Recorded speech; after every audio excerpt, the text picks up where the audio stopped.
దాచిపెట్టున్నాం ఆ నిధి కోసం మనం పరిగెడుతూ ఉంటాం కదా. ఆ పరిగెత్తే క్రమంలో మనం పట్టించుకోం. కానీ మనకు అన్నీ తెలుసు. జరిగిపోయిన తర్వాత గుర్తొస్తుంది. పలానప్పుడు ఆయన చెప్పాడు, మనమే పట్టించుకోలేదు అని చెప్పేసి దానికి ఉపశమనం కూడా చెప్పాడు ఆయన, మనం పాటించలేదు అని తర్వాత ఆలోచిస్తాం. కాబట్టి ఏది ఏది ఏమైనా సరే కర్మానుసారం కాలానికి అనుగుణంగా మనం నడవవలసిందే. అది మహాభారత వృత్తాంతాన్ని మనం ఆదర్శంగా తీసుకోవాలి. ఎందుకంటే క్షుణ్ణంగా చదివితే మహాభారతం నేను పూర్తిగా చదవలేదు. అప్పుడప్పుడు చూసినవో లేకపోతే ఈ భగవద్గీత నేర్చుకోవడం ద్వారా కొన్ని అలవడినయో ఇవన్నిటి ద్వారా మనకి వాళ్ళ యొక్క క్యారెక్టర్స్ చూస్తూ ఉంటే వాళ్ళ క్యారెక్టర్స్ ఏమీ ప్రత్యేకంగా ఉండవు. ఆ నెగిటివ్ క్యారెక్టర్లు, పాజిటివ్ క్యారెక్టర్లు, యుద్ధనీతి, రాజనీతి, తమోగుణం, రజోగుణం, సాత్విక్ గుణం, ఈ తత్వాలన్నీ కూడా ఒక్కొక్క మనిషిలో ఒక్కొక్క క్యారెక్టర్. ఓహో ఇలా ఉంటే ఈయన లాస్ట్కి, ఎందుకంటే వాళ్ళందరూ లాస్ట్కి ఏం ప్రతిఫలాలు పొందారు, మంచిగా ఉన్నవాళ్ళు ఏం పొందారు, చెడ్డగా ఉన్నవాళ్ళు ఏం పొందారు, లేదు మంచి చెడులు రెండింటినీ మేళవింపు చేసుకుని చెడు చేస్తూ మంచి వైపు వెళ్ళిన వాళ్ళు ఎలా ఉన్నారు, మంచి చేస్తూ చెడు వైపు వెళ్ళిన వాళ్ళు ఎలా ఉన్నారు, అవి అనేది వాళ్ళ క్యారెక్టర్ లాస్ట్ ఇతివృత్తం ఆఖరికి ప్రతి ఒక్క క్యారెక్టర్ కూడా మనకి పూర్తి నీతిని మనకి తెలియచేస్తుంది. కాబట్టి అది మనం పూర్తిగా తెలుసుకుంటే ఓహో ఈ టైంలో మనం ఇది చేయటం కరెక్ట్ కాదు, ఈ టైంలో ఇది చెయ్యొచ్చు. ప్రతి దానికి రెమెడీ ఉంది. ఏది చేసినా, తప్పు చేసినా రెమెడీ ఉంది, ఒప్పు చేసినా రెమెడీ ఉంది. ఒప్పుకు రెమెడీ అంటే ఒప్పులకు కూడా రెమెడీ ఉంటాయి, అన్నిటికీ రెమెడీలు ఉంటాయి. కాబట్టి ఏది తప్పు కాదు, ఏది ఒప్పు కాదు. మిత్రులారా, Ramya Nataraj snake catcher hi hi. Rajesh nice saying uncle అంటున్నారు. Thank you very much.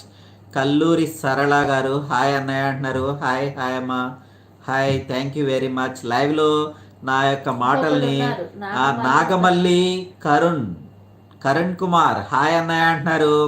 Hi నాగమల్లి కరణ్ కుమార్, నమస్తే, వెల్కమ్ లీలాభాను ఛానల్. ఎందుకంటే మనలో ఉన్న జ్ఞానజ్యోతిని మనం ఎలా నడిపించుకోవాలి, జ్ఞానజ్యోతిని ఎలా వెలిగించాలి, వెలిగిన దాన్ని ఎలా దాన్ని పూర్తి ఆద్యంతం ఎలా కొనసాగించాలి అనేది ఒక్కసారి అంటూ మనకి జ్ఞానం తెలిసిన తర్వాత ఏదైనా సరే ప్రతి విషయంలో కూడా మనం ముందుకు వెళ్ళం. ఆగి మరీ ఆచితూచి అడుగులు వేస్తూ ఉంటాం. ఆచితూచి అడుగులు వేసే క్రమంలో కూడా మంచి జరగచ్చు, చెడు జరగచ్చు. చెడు జరిగితే అది అనుభవించాల్సిందే, మంచి జరిగితే అది కూడా అనుభవించాల్సిందే.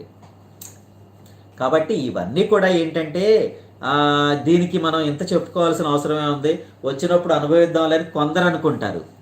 అయినా సరే, ఎందుకంటే మనిషి కష్టం వచ్చినప్పుడు కుంగుబాటుకు గురవుతాడు.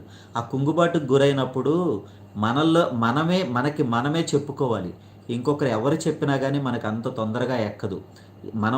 మనముగా తొందరగా మనకు అనుభవం అనేది ఎక్కడో చోట ఉంటే కనుక ఆ అనుభవాన్ని మనం ఆ టైంలో రంగరించుకుంటాం.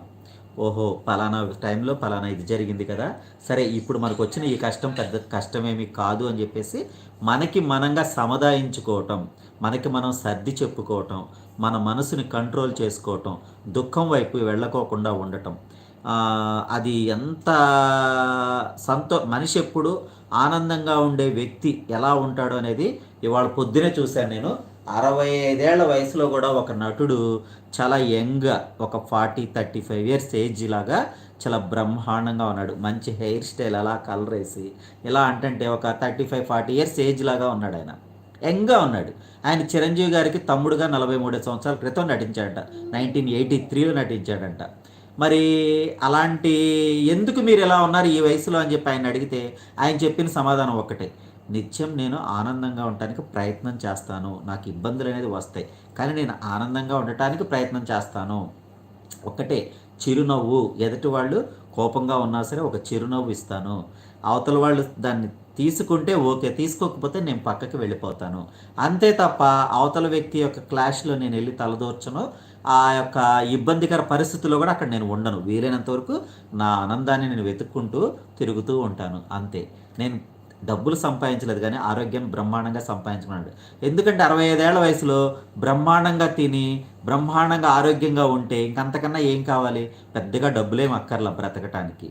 ఆనందంగా మంచి ఆరోగ్యం ఉంటే చాలు. ఏ సిచ్యువేషన్లో అయినా సరే ఆ సిచ్యువేషన్ పక్కకు తప్పించి సంతోషాన్ని పొందగలిగే స్థితి